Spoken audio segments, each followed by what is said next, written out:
My name is Pablo Obando, and I work with a human rights center called FRAY Bartolome de las Casas. This is a human rights center that is located in southeast Mexico, in the state of Chiapas. Chiapas is a state with a lot of diversity, made up of different regions. There's a region that is known as the jungle's edge, and then there's the higher regions, known as Los Altos de Chiapas.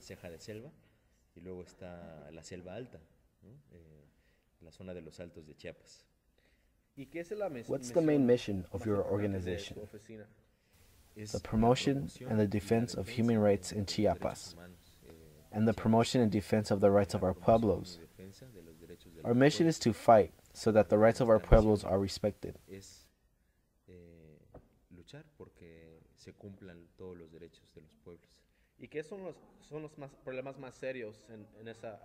What are the more serious problems occurring in that region?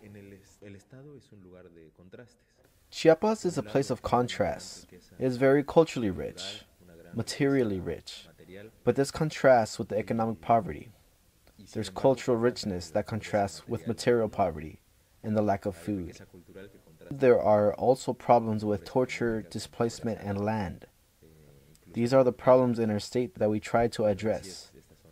Our role is to document these problems. We have three strategic themes that our center primarily focuses on. First, the rights of our pueblos, putting particular emphasis on having rights to the land and territory. Secondly, the right to justice. And third, we advocate for peace amid the armed conflicts that still persist in Chiapas. Those are the three main themes that we focus on, but we also document violations of human rights.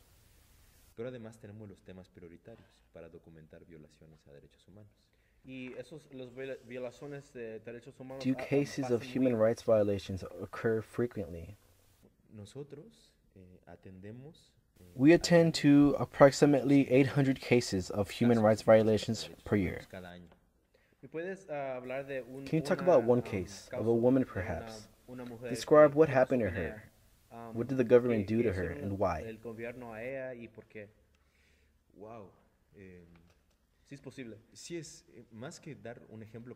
Let me give you an example without saying any particular names, or maybe a situation better, because it's more about exposing the system and not about individuals. For example, we can talk about the rights that women should have to own land, because this right is not respected. So we have to continue fighting, because the women, like the men, should have the right to land. Another example can be of a woman who stands up for human rights, but as she attempts to do so, she is met with hostility, such as harassment, violence, or even sexual assault or torture, to prevent her from doing her work.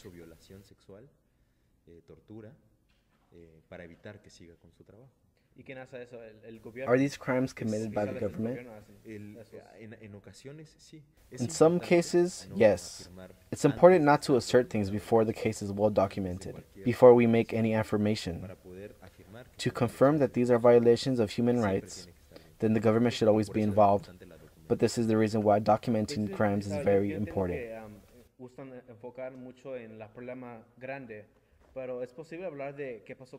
I understand that it's important to focus on the big picture, but I'd like to talk about Alberto Patestan, because it gives us an idea of what life is like in that region.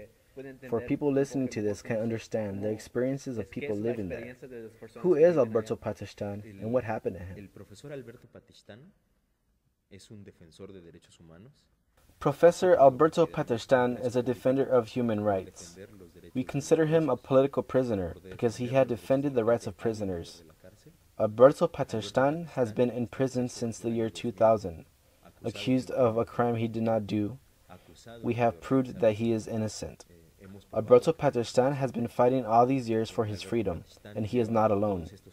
He has initiated the process of his liberation, and we followed him, along with all of his community.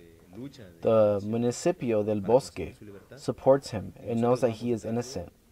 Alberto Patestan today has his case in the National Supreme Court of Justice, where lies the possibility of putting an end to this injustice and to finally achieve freedom for this professor.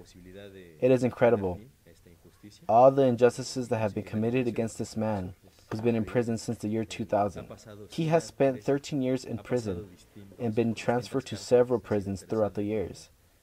What's interesting is how this professor has still fought and remained a defender of human rights, even while under incarceration in distant prison institutions. But the problem remains that he is just one of many people who have experienced injustice from the government. Yes, his case is symbolic.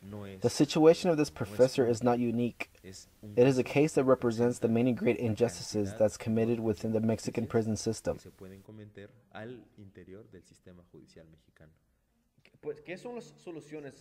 So what are the solutions? Is there a role that the communities play to help their own people?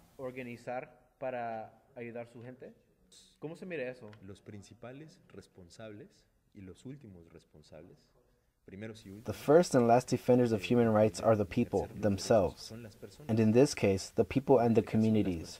The native communities have the right to construct and create their own way of life. It is a historic process that has lasted 500 years and that still persists.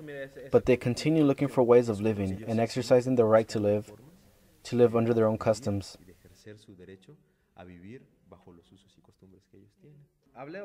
Talk about the hope of creating a tribunal.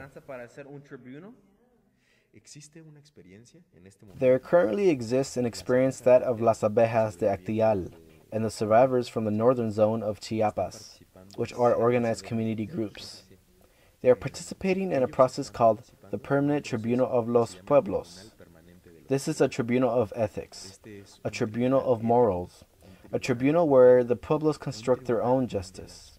They are putting together all the evidence to prove their innocence to the world. In this tribunal, they are represented by people with well-recognized moral standards. The president of the tribunal is Ramon Vera, Bishop of the Castillo Diocese. Are the persons involved in the tribunal organizers from the same community? The tribunal is represented by people. Those who participate are the two communities. For my last question, if other people want to get involved, what can they do?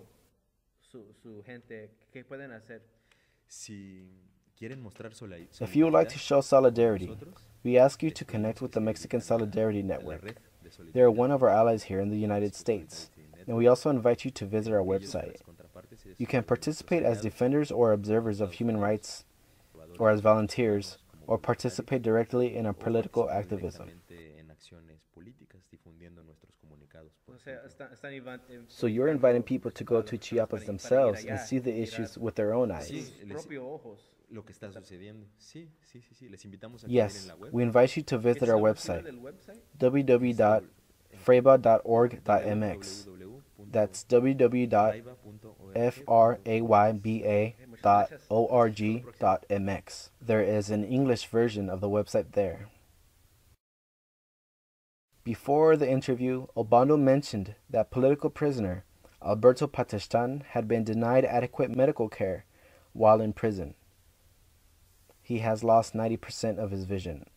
More than 100 groups in Mexico and around the world have called for his immediate release.